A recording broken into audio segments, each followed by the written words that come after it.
प्राणनाथ प्यारे की। बोलो श्री निजानंद स्वामी, बोलो श्री सतगुरु महाराज। वंदो सतगुरु चरण को, करो सो प्रेम प्रणाम। शुभ हरण मंगल करण, धनी श्रीदेव चन। श्री प्राणनाथ निज मूलपति, श्री महराज सुना। तेज कुंवरी श्यामा युगल, पल पल करूं प्रणाम, पल पल करूं। प्राणों के आधार आत्म संबंधी श्री सुंदर साथ जी, आप हक श्री राज्य महाराज वैधाम के धनी पार ब्रह्म, इस तीसरे ब्रह्मांड में ब्रिज रास की लीला के बाद जब आए तो ठीक है, बीतक सब पढ़ते हैं, पाठ हो जाता है, लेकिन बीतक का जो पहला ही चरण है उसको कोई समझ लेता तो ये ना कहता कि बीतक पूरी हो गई। बीतक अब भी चालू है। पहली लाइन में ही क्या लिखा है, ऊपर चौपाई तारतम के लिख के, अथ तीन स्वरूपों की बीतक। तो दो स्वरूपों की बीतक तो पूरी हो गई, तीसरे की हुई कहाँ है? एंड तो किसी चीज का तभी लाओगे। जैसे व्यास जी ने भागवत में रास को पंचअध्यायी में लिख दिया और रास खत्म कर दी। श्रीमद् भागवत में पंचअध्यायी में ही तो रास कही है। आप स्वामी जी वाणी में कहते हो व्यास जी महाराज, और रास तो अभी भी हो रही है, तो तूने एंड उसका कैसे कर दिया? एक रील कंटिन्यू में अभी चल रही है, तो हे व्यास जी महाराज, आपने ये कैसे कह दिया कि रास खत्म हो गई? रास तो अभी चालू है ना। अखंड रास जो है वो आज भी हो रही है कि नहीं हो रही? तो जब तक वो रास हो रही है तब तक कैसे कह सकते हो कि वे रास ये है? इसी तरह से जो तीन स्वरूपों की बीतक है, बसरी, मलकी और हक्की।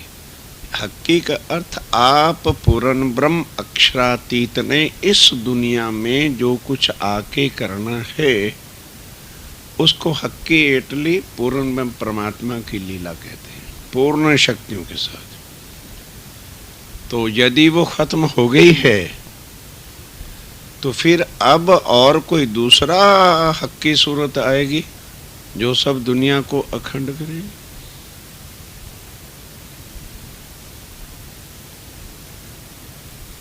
पांचवां, छठा और सातवां दिन हक्की सूरत का है। तीसरे दिन की लीला बसरी की है और चौथे दिन की लीला मलकी की है।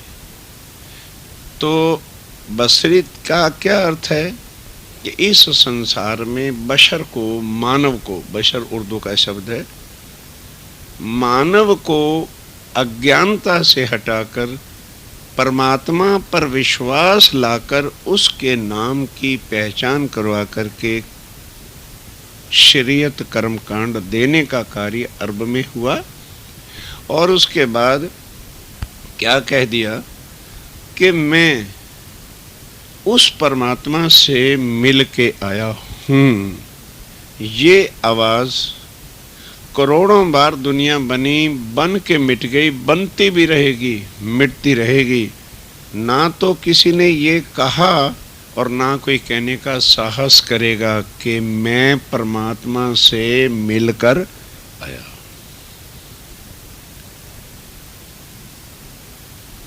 उठाइए ग्रंथ, वेदों को उठाओ, नेति नेति का है, यहाँ नहीं है, यहाँ नहीं है, हमने नहीं देखा। ब्रह्मा क्या कहते हैं, खबर तो है पर जानता नहीं, अगम।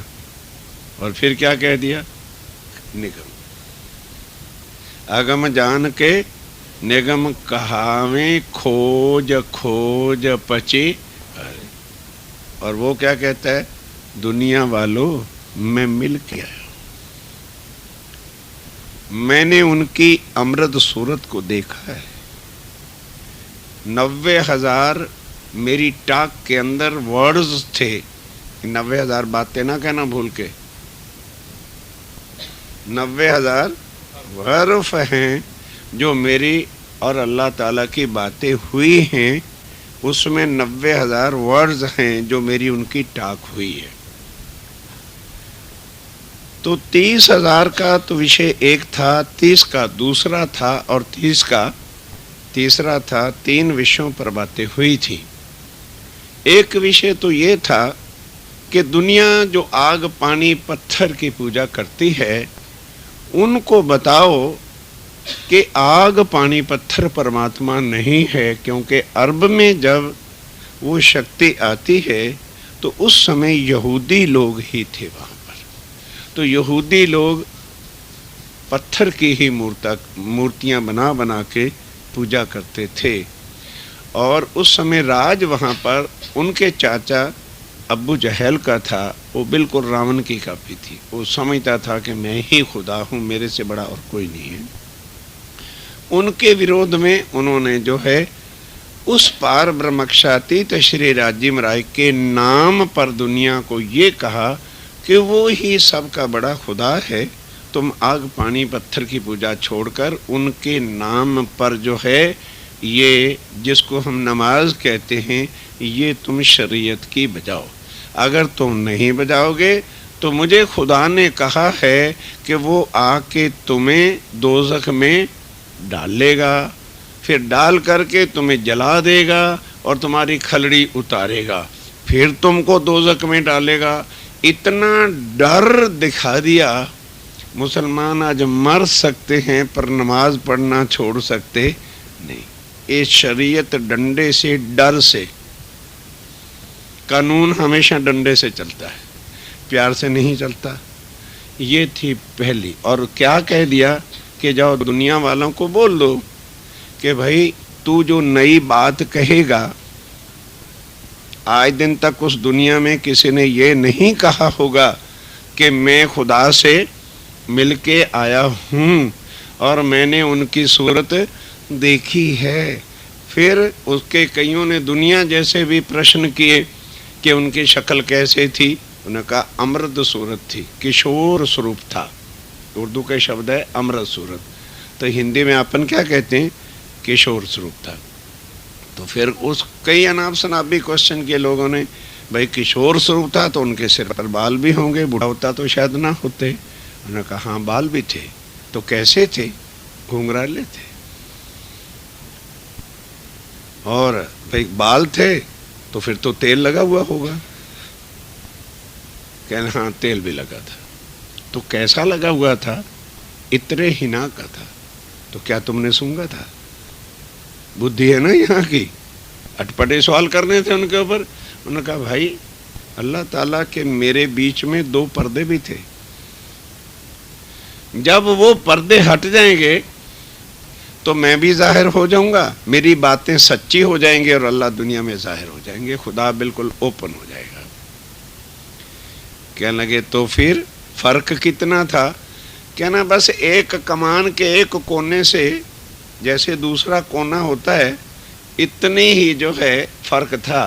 पर वो फर्क इतना है कि यदि तुमको क्रॉस करते हुए देखोगे तो 70 ईयर्स 70 साल लग जाएंगे, तब वो कोने का पर्दा उठेगा।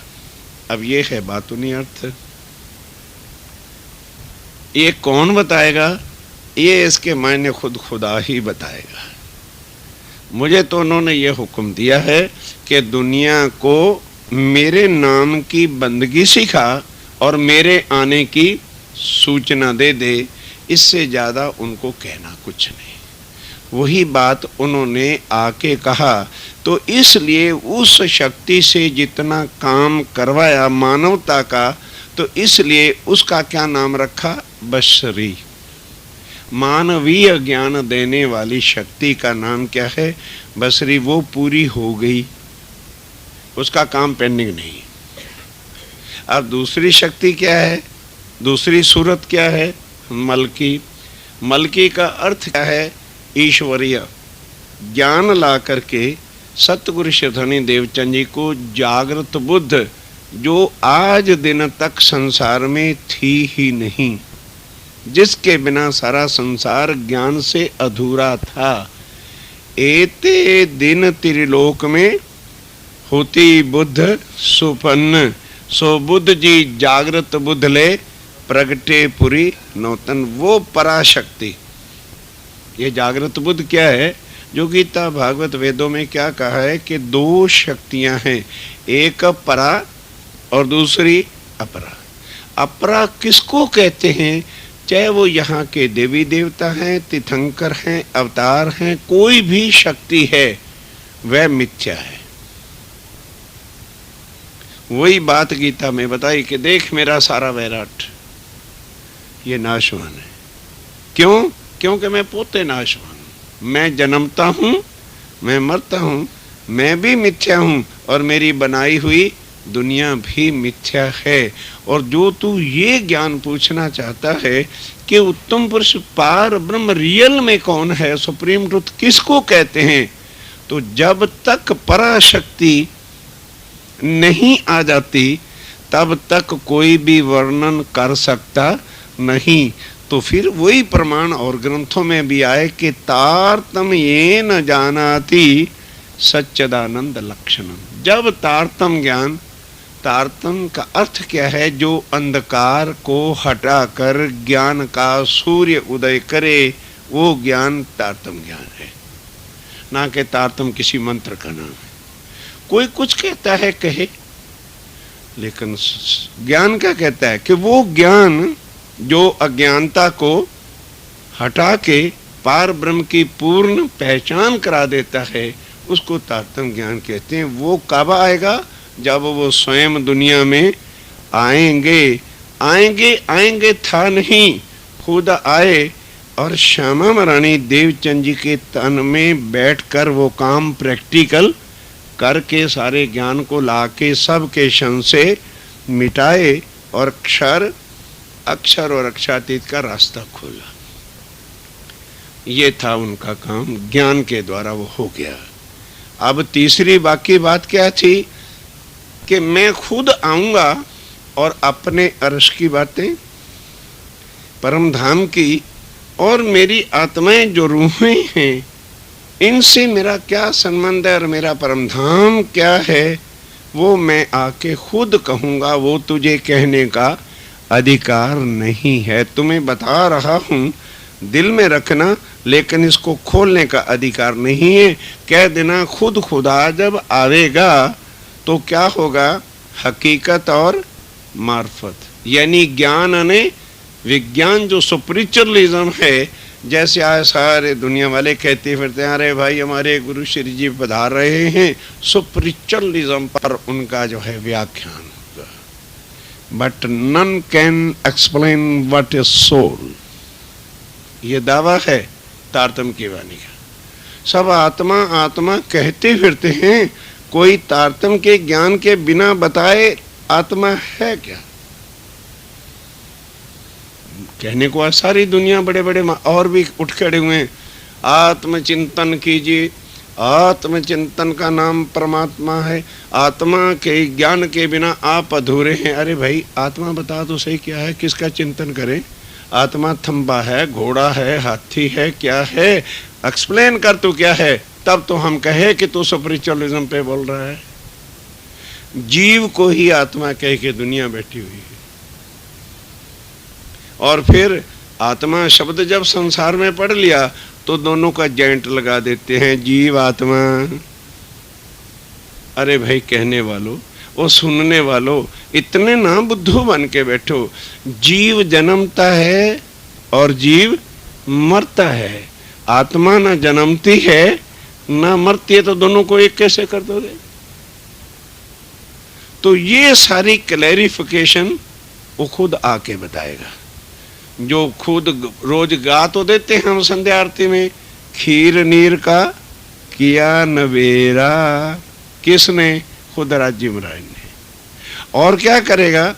एक तो माया और ब्रह्म, जो दुनिया क्या कहती है, अक्षर है तो सही, अक्षरातीत है तो सही, पर वो अनादि है, और है कहाँ? अणु अणु में।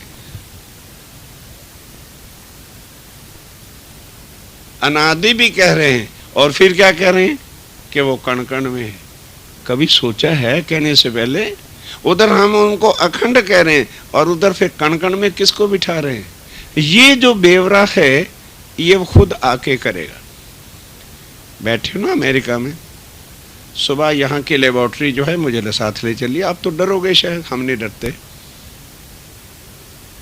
250 ग्राम दूध ले चलेंगे भाई, और 250 ग्राम पानी मिला लेंगे उसमें। इंजीनियर साहब बैठे हैं लेबोरेटरी के, ले चलें जरा। बड़े से बड़े डॉक्टर जो अमेरिका या वर्ल्ड का, उसको कहो इसको किसी भी सांस के गोली से, सांस की गैस से जुदा कर, पर इतना ही चाहिए, कम बेशी नहीं होना चाहिए। जाओ।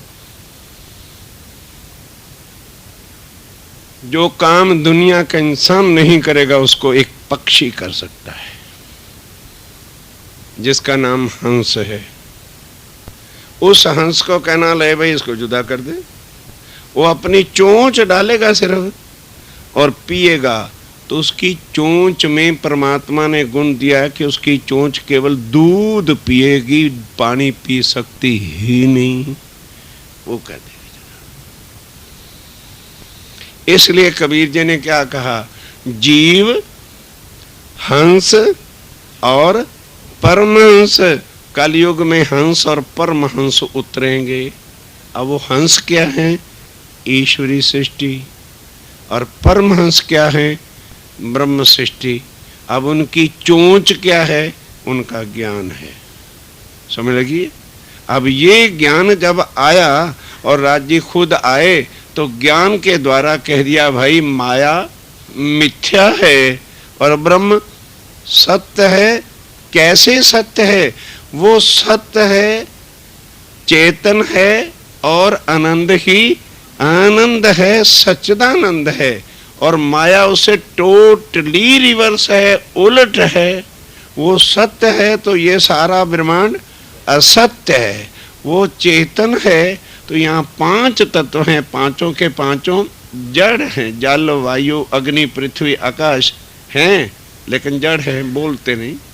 पृथ्वी को हम कहते हैं ना धरती माता, तो माता से बात करके दिखाओ। आकाश पिता है, पिताजी को कहो कहाँ रहते हो, करो बात। जल ले लो अभी गिलास में, प्रैक्टिकलों से बात करके बताओ। पांचों हैं, पांचों के पांचों जड़ है। वहाँ एक ही तत्व है और वो नूर चेतन है, अखंड है, अनादि है। फिर इसकी लीला जो है वो दुख ही दुख की है और उसकी लीला आनंद ही आनंद की है, इसलिए इससे जुदा है। लेकिन दुनिया कहती रही, लेकिन क्या कहती रही? वो कण कण में है। स्वामी जी ने कहा ना, जहां सत्य है वहां असत्य नहीं हो सकता, और जहां असत्य है वहां सत्य की लीला नहीं हो सकती। ये आके जुदा जुदा किया। फिर आत्मा और जीव का बेवरा करके बताया कि भाई जीव जन्मता है, मरता है, जीव कर्म करता है। कर्म को भोगने के लिए गर्भ में बेचारे को बार बार जाना पड़ता है। पढ़ो तुम्हारे ग्रंथ क्या कहते हैं? आत्मा ना जन्मती है फिर ना मरती है। आज किसी को कहना भाई तेरे अंदर आत्मा नहीं, जा जा जा, तेरा दिमाग बिगड़ा हुआ है। अरे हमारे अंदर आत्मा नहीं तो हम जीवित कैसे? फिर इतनी बुद्धि काम नहीं करती। अगर भी हमारे अगर आत्मा है तो पैदा हुई ना, हमारे अंदर आत्मा है तो आत्मा पैदा हुई क्या?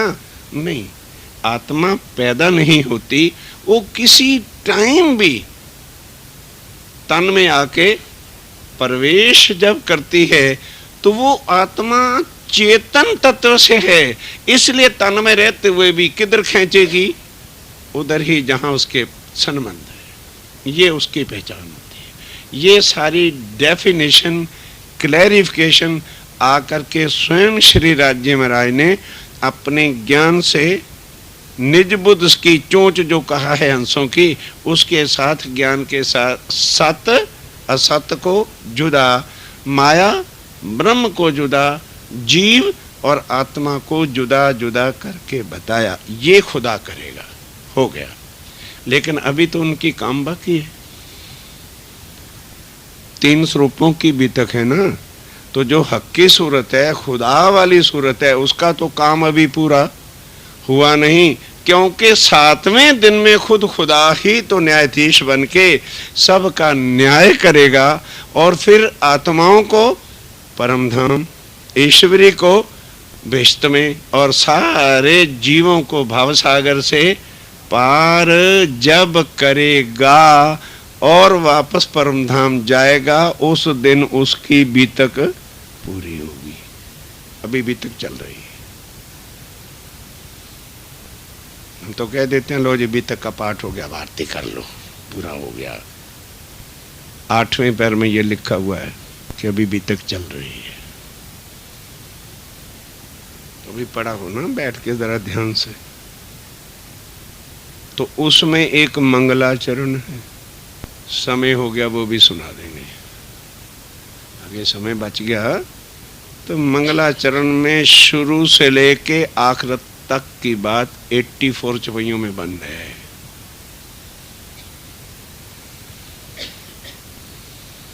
उस प्रकरण का नाम ही मंगलाचरण है। मंगलाई चरण में सब कुछ है, शुरू से आखिर तक। 8वें दिन की हक की सूरत तक की भी तक, 3 स्वरूपों की भी तक उसी में रखी कि इतना इतना काम इससे लेके यूं करना है, वो है। तो अब जिनके लिए आए, अब वो धोखा मान रहे हैं कि अब कृष्ण नहीं आया, अब पूर्ण ब्रह्म आया है। Krishna related only with one community, Prannath सबका है। ग्रंथों में लिखा है वो जब आएगा सबको एक करेगा। और कब आएगा? कलयुग में आएगा। अब जब मेरते में 5 शक्तियां अंदर बैठती हैं, पूर्ण स्वरूप बनते हैं। मेरते से पहले 3 शक्तियां थी सिर्फ, राज्य, समझ और जोश था। परमधाम की निज बुद्ध और अक्षर की आत्म ये नहीं थी अंदर। अब मोहम्मद को मिल चले मेरते में, तो अब क्या बन गए? पूर्ण। उनके लिए अब हिंदू मुसलमान का कोई क्वेश्चन। इसलिए सबसे पहले आए दिल्ली में और काम शुरू किया कि ये जो मुसलमान कर रहे हैं ये बिल्कुल कुरान के विरुद्ध कर रहे हैं, इसलिए चल लाल दास पहली दावत जरा औरंगजेब को दे। किसकी? क़यामत की। निमंत्रण पत्र दे कि कौन आ गया है, कब क़यामत आएगी। क़यामत तब आएगी जब अल्लाह ताला दुनिया में आ जाएंगे और कुरान से उनको संदेशा भेज दे, वो आ चुके हैं।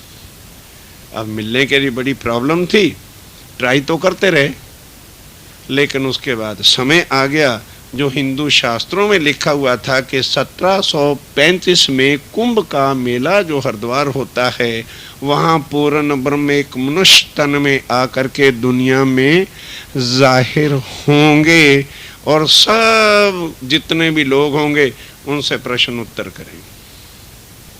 वो हरिद्वार में प्रसंग हुआ, समय मिला तो वो भी बता देंगे कैसे हुआ। सब ने स्वीकारा, जितने धर्माचार्य थे सब धर्मों के आचार्यों ने स्वीकार किया कि जी बेशक आप ही पूर्ण ब्रह्म, अनादि, अक्षरातीत, बीजा विनंद, बुद्ध निष्कलंक। तो अब उन्होंने शास्त्रों में कहे हुए हिसाब से केसरिय रंग की ध्वजा पर सफेद पंजे का निशान से ध्वजा लहराई। ये पूर्ण ब्रह्म का चिन्ह है। अब वही चिन्ह मुसलमानों के अंदर भी है।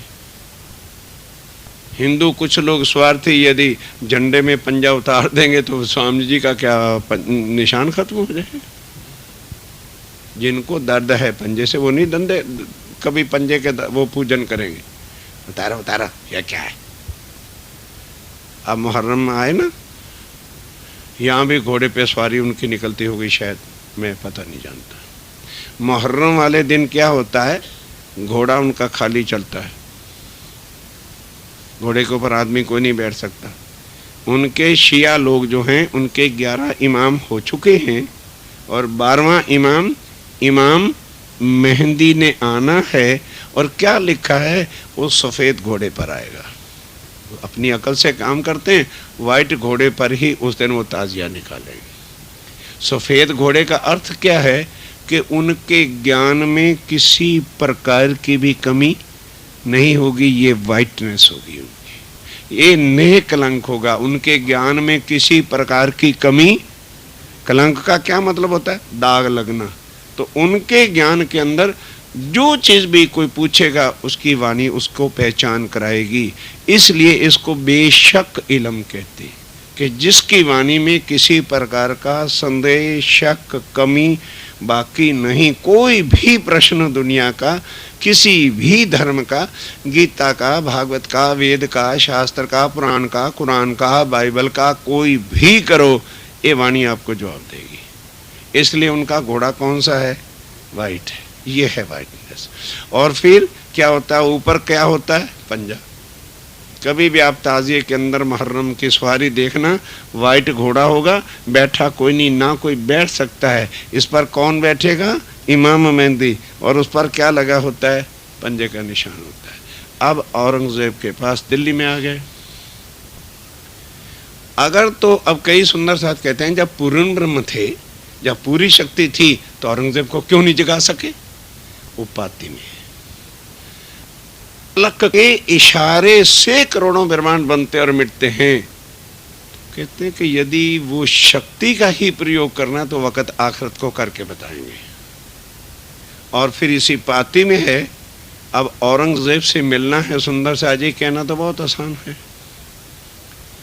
वो औरंगजेब का पीरियड था और ऐसे सख्त ला थे कुरान के कि कोई हिंदू यदि अल्लाह, मोहम्मद या कुरान ये 3 वर्ड मुंह से कह दे तो उस हिंदू की गर्दन काट देने का विधान था। क्यों कि ये तीनों पवित्र हैं और हिंदू की जुबान अपवित्र है, इसलिए वो काफर कहते हैं और उनकी गर्दन काट दी जाती थी। ऐसे में अब मोमनों के तन कौन से हैं, हिंदू वाले। और दावा क्या लेना है कि कुरान हमारा है। सोचो जरा, सोचते हुए भी कईयों के तो प्राण, अरे बाबा इसे तो हम सनातनी अच्छे हैं, हमें क्या लेना देना चक्रों में पड़ने। हाँ ये भी होगा, ये जीव का काम नहीं है, जीव इनसे डर के छोड़ जाएंगे। और दिल्ली में ऐसा हुआ, केवल 12 मोमिन निकले जो तैयार हो गए कि हम जाएंगे, क्योंकि स्वामी जी ने दर्शा दिया ये शाह कुमार की आत्मा है और इनको संदेश देना हमारा कॉल है कि तू भूलेगी हम बताएंगे तुझे। तब लालदास जी बीड़ा उठाते हैं कि स्वामी जी फिर या तो अब आपका पैगाम दे के आएंगे या फिर आके शक्ल आपको दिखाएंगे नहीं, वही मरेंगे, फिर प्रणाम परम धाम में कर लें। क्योंकि 8 महीने तक बड़े ही फार्मूले अप्लाई किए, कभी रुके चौड़े, कभी संदेशे दिए, कभी कुछ किया, कभी कुछ किया, वो सभी तक में है। आखिर जब गए तो औरंगजेब के सामने बातचीत भी हो गई, लेकिन शरीयत के काजी लोग जो पास खड़े थे उन्होंने औरंगजेब के दिल में डर बैठा दिया कि हे औरंगजेब बादशाह, ये क्या तेरे से मांग रहे हैं। मोमनों ने क्या मांगा कि बस अगर तू कुछ देना। 3 बार औरंगजेब ने कहा क्या मोमनो मेरे दरबार में आए हो, मैं बादशाह हूं, कुछ मांग लो। लालदास कहता तेरे दरबार में है क्या? तू किस पर अपने आप को बादशाह करते हैं? जो महापरले में नाश होना है, हम ये लेने नहीं आए हैं, हम तेरे साथ अल्लाह ताला की, खुदा की बातें आने की करने के लिए आए हैं, जो तेरे कुरान में लिखा है। इस वास्ते वो बातें हम इन काजियों के सामने नहीं करना चाहते, क्योंकि तेरे तक यदि नहीं पहुंचने दिया, इन्होंने नहीं पहुंचने दिया। मस्जिद में रुका, हमने चिपकाया था, संदेशा लेके हम गए थे, और ये जो अब्दुल्ला है, गुलाम रसूल का बेटा, इसने ही जो है हमारे रुक्के को फाड़ दिया था। 5 नलवे भी हमने भेजे थे। एक खड़ा है तेरा उस्ताद शेख निज़ाम, ये खड़ा है शेख इस्लाम, सुप्रीम कोर्ट का जज है, 2 महीने तक इसके घर में हमने धक्के खाए। ये काजियों का नाम बताया 5 का, जिन्होंने ही हमें तेरे तक नहीं पहुंचने दिया। इस वास्ते इनके सामने हम कभी भी बात नहीं करना चाहते। उन्होंने इसी बात के ऊपर उसके दिल में डर बता दिया कि ए बादशाह, तेरी बुद्धि मारी गई, ये 12 हिंदू हैं, ये वो है, इसकी तो दिल्ली के अंदर जो है दुकान है, इसके शॉप पर से हम सामान लाते हैं। आज दिन तक कोई हिंदू कलमा नहीं पढ़ता था। मालूम होता है किसी बादशाह ने, राजा ने इनको बहुत धन दे दिया है, और ये तुझे मारने के वास्ते आए हैं। ये डर उसके दिल में बैठ गया, और उनको पकड़ के जेल में डाल दिया, और कोतवाल को हुक्म कर दिया, सुप्रीम कोर्ट के जज ने, कि इनको रात को मार मार के इनकी हड्डियां तोड़। अरे हिंदू होकर के कहते हैं कुरान हमारा है। ऐसा हुआ, ऐसा हुआ। अब ये सोचो कि उस औरंगजेब के जालिम थानेदारों ने कितना दंड मोमनों को दिया होगा। हमें तो जरा सा झटका लग जाए, छोड़ो यार इस धर्म को, क्या करना, को मार खाने, बेइज्जती कराने। सोचो वो मोमिन थे, मार खाई, कोई बात नहीं। लेकिन स्वामी जी को जाते समय कह दिया था कि बस स्वामी जी, लालदास जी कहते हैं कि दिल्ली छोड़ के एकांत में बैठ जाओ, मेरे और तुम्हारे स्वाद जिस जगह बैठे होगे वो खबर किसी को देना नहीं। हो सकता है माया है, हम में से ही जब कोई दंड पड़े, मार पड़े, तो दिल में ईमान हो जाए, तो फिर हम क्या करेंगे अगर तुम्हारे पर कोई आंच आ गई। स्वामी ने कहा ठीक है। तब स्वामी जी लालदास जी के कहे अनुसार दिल्ली को छोड़कर कामा पहाड़ी, एक गांव नो नाम छे, आज भी मथुरा थी 60 किलोमीटर पर उदयपुर की तरफ कामा गांव है, वहां पर स्वामी जी बैठे। अब मोमिन गए, तो जैसे जैसे बात बीती, मार खाने के बाद सुप्रीम कोर्ट के जज के सामने 12 मोमिनों को पेश किया गया। वहां लालदास कहता है, लो भाई, तुम अल्लाह ताला के ठेकेदार हो ना, और तुम हो बादशाह के बहुत हो, तो अपने बादशाह को तो रखो संदूकड़ी में, अब उसकी शक्ल देखने हम नहीं जाएंगे। हमारा केवल इतना फर्ज था उसको इन्फॉर्म करना कि इमाम मेहंदी साहब दुनिया में आ गए हैं, इतना फर्ज था। आगे उसका फर्ज बनता था हमारे साथ बात करना, वो नहीं करता, और तेरे जिम्मे लगाया है। पहले तो तू कुरान को खोल, कुरान मंगवाया गया सुप्रीम कोर्ट के, कोर्ट के अंदर के, खोल कुरान को, कहाँ लिखा है कि जो खुदा पर और मोहम्मद पर विश्वास लाए उसकी खलड़ी उतारना। आयत खोल के बता, जल्दी कर, बोल। हमको जो तुमने कोतवाल के हवाले किया और ये दंड हमें पड़वाया। उन्होंने लालदास जी ने कपड़ा उठाया कि देख, हमें नहीं पीड़ा हुई, ये पीड़ा उसको हुई है जिसने हमको भेजा है, वो हिसाब को मार तुम्हारे से कर लेगा। हमें तब पीड़ा होती अगर हम आते, नहीं समझे? ये हमें नहीं मार पड़ी, ये किसको पड़ी है? जिसके काम पर हम खड़े हुए थे। फिर ओ कोतवाल, सुप्रीम कोर्ट के जज, ये काम तो तब करता अगर हम दोषी होते, हमने चोरी की होती, डाका डाला होता, छिनारी की होती, किसी बहू बेटी को अपमानित किया होता, किसी का धन लूटा होता, तो ला वो फाइल FIR दर्ज कहाँ हुई है हमारे अगेंस्ट जो तूने ये कर्म किया। और बाकी रहा गुनाह हमने यही किया है, तन हिंदुओं का है, बिल्कुल बराबर तन हिंदुओं का है। करते क्या हैं? अल्लाह और मोहम्मद पर यकीन ही तो लाए हैं। तो ये बता कि जहां खुदा ने ये कहा हो कि जो इंसान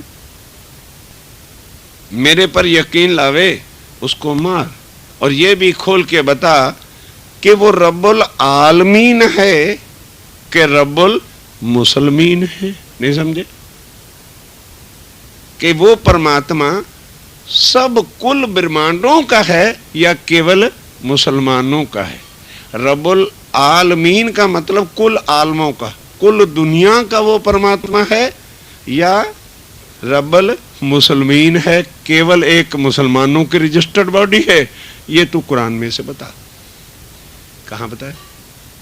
अब जब ये बात उसने सुनी तब उसके दिल में बड़ी शर्मिंदगी आई कि हमारे इन कर्मों से तो मोहम्मद और अल्लाह के नाम पर कलंक लगता, टीका होता है। ये तो बड़ा काम गड़बड़ हो गया।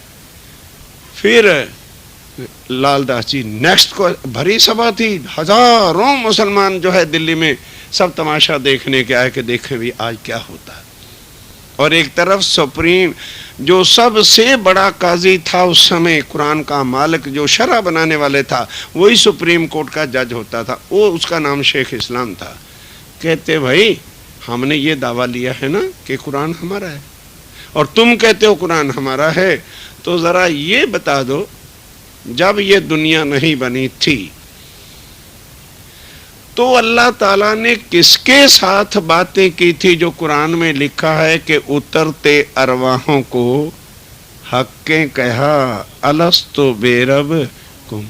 वो जरा कौन सी दुनिया थी, कौन वो लोग थे जिनसे अल्लाह ने ये बातें की? कहां से जवाब लाए? कोई जवाब नहीं। जब चुप रहा तो फिर कहने लगे अच्छा ये बताओ तुम्हारे कुरान में लिखा है कि अल्लाह ताला 6 दिन आके दुनिया में रहेगा, दुनिया बनाएगा, 7वें दिन वापस अर्श में जाएगा। तो ये बता जरा वो पहला दिन कौन सा है? क्या बताए पहला दिन कौन सा है? कहने लगे अच्छा दूसरा दिन ही बता। जब वो भी नहीं आया, कोई 6 दिन का बेवरे का पता नहीं। इतना काजियों ने नियम बना रखा है कि 5 दिन भले नमाज पढ़ो या ना पढ़ो, पर 6ठे दिन तो पढ़नी है। क्यों? क्या लिखा है कि जो दुनिया में आदमी 6ठे दिन नमाज पढ़ लेगा, एक ही नमाज अल्लाह पढ़ाएगा, और जो वो नमाज पढ़ लेगा वो सीधा परम धाम इटले अर्श अजीम में चला जाएगा। तो उन्होंने पूछा बोलो वो जुम्मे का दिन कौन सा है, 6ठा दिन कौन सा है? तो अब मुसलमान बेचारे कहां से वो ज्ञान लाएं? वो 6ठा दिन कौन सा बनाए बैठे? ये ब्रह्मा जी के 6 दिन है मेरे सुंदर साहब जी। ये जो इतवार सोमवार मंगल बुध ये दिन है, इसका मालिक कौन है? ब्रह्मा जी बनाने मिटाने वाले हैं। तो वो बेचारे इसी जुम्मे को, फ्राइडे वाले को आगे पीछे नमाज गुजारें या ना गुजारें, पर फ्राइडे की नमाज तो उन्होंने पढ़नी है। और लिखा क्या कि जो एक नमाज पढ़ लेगा वो परम धाम चला जाएगा।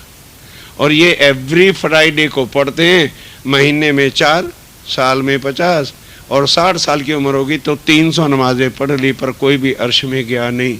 ये क्वेश्चन पूछा कि वो जुम्मा का दिन कौन सा है? अब काजी की नाक कट गई, सारा जमाना देख रहा है और कुरान के किसी भी प्रश्न का वो उत्तर दे नहीं सकता। और ये प्रैक्टिकल अभी परसों ही हुआ है।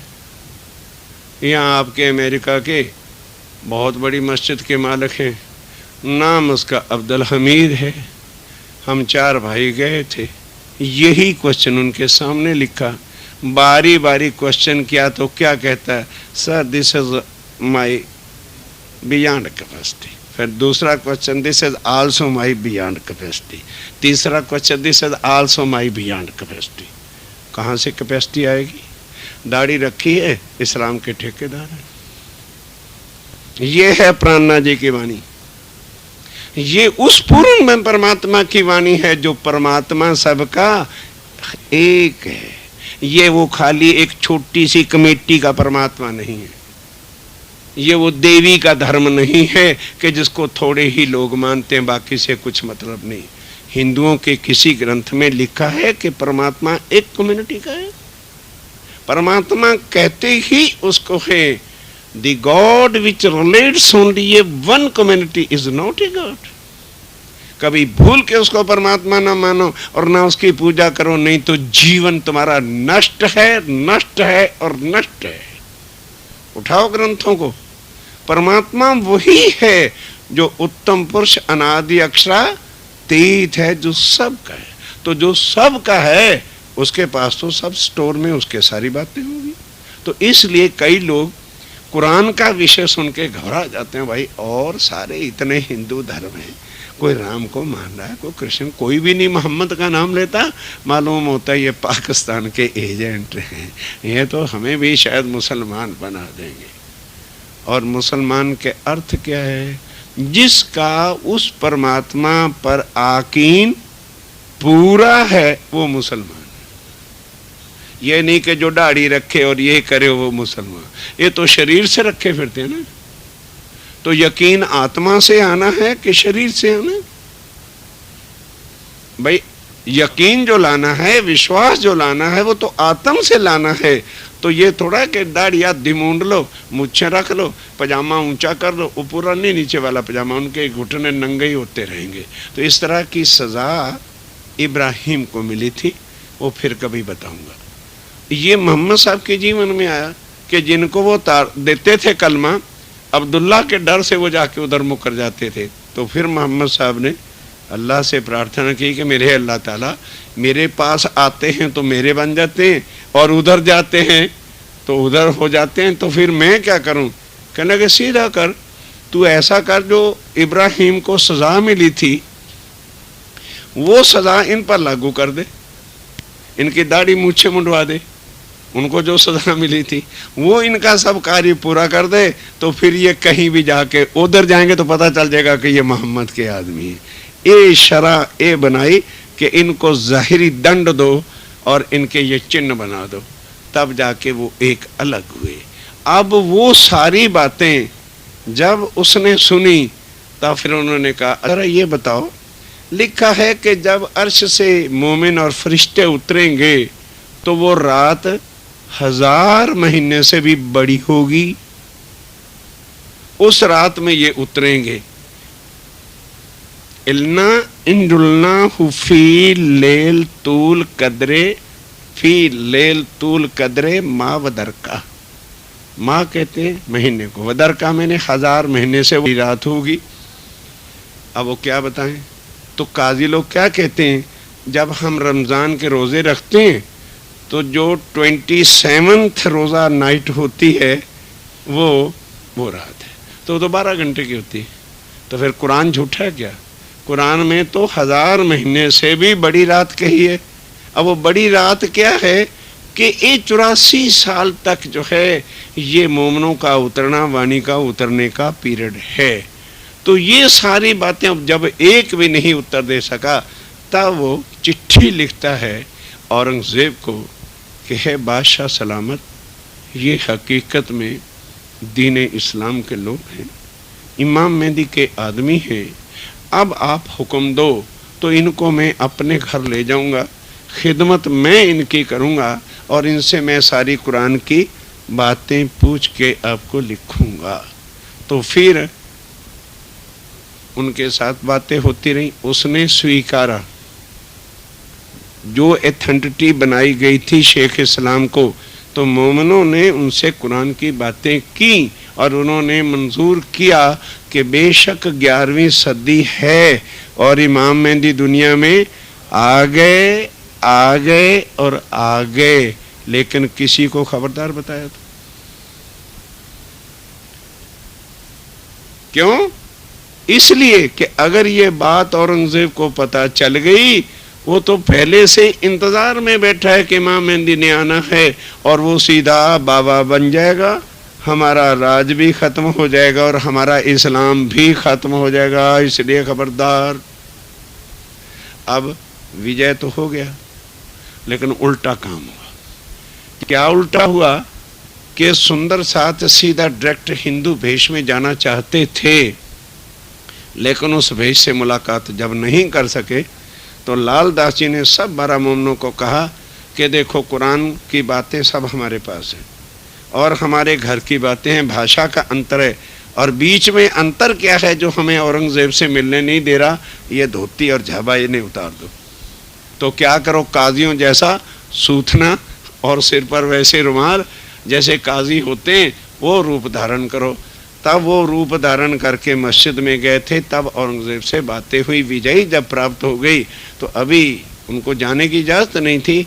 तब 12 मोमनों ने अपनी पूरी चिट्ठी जब स्वामी जी से प्रणाम करके दिल्ली में चांदनी चौक से जुदा हुए थे और पूरी जो जो बातें बीती वो लिख करके भेजी। अब जब स्वामी जी ने ये पढ़ा कि मेरे मोमनों को मार पड़ी है, तो दिल में क्या लिया, ये उनको नहीं मार पड़ी। किसने भेजा? किसने भेजा? मैंने भेजा है। ये मेरे आदमियों को इन्होंने मारा। तुरंत हुक्म दिया, जबराइल ब्रह्मांड का प्रलय करते। अंदर राजी कहते ब्रेक लगाओ। अभी मोमनों की इच्छा पूरी नहीं हुई, ब्रह्म सिटी तक पैगाम नहीं गया, क्या चौथा ब्रह्मांड फिर बनाए?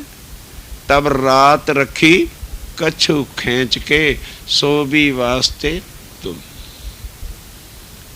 ये रात खींची हुई का पीरियड है स्पेशल। क्यों? मानो किसी कोर्ट में फांसी का मुकदमा चल रहा है, गवाह पूरे हो गए, फैसला लिखना है, तो 5 बज गए तो मजिस्ट्रेट उठ के थोड़ा जाएगा, भाई सारा इसका फैसला लिख लेने दो, तो कोर्ट का टाइम बढ़ा दिया जाता है। तो ये मोमनों के वास्ते खेल का टाइम बढ़ा दिया गया है, उसमें ये सारा कुछ देख रहे हो। तब फिर मोमनों को सेटिस्फाई करने के लिए कि मोमनों, जो कुछ तुम्हारे पर बीती है ये मैंने आज कुरान क्योंकि स्वामी जी ने तब तक कुरान देखा नहीं था, ना हम पढ़े फारसी, ना कोई शब्द अरब, ना मैं देखा कुरान को, पर मैं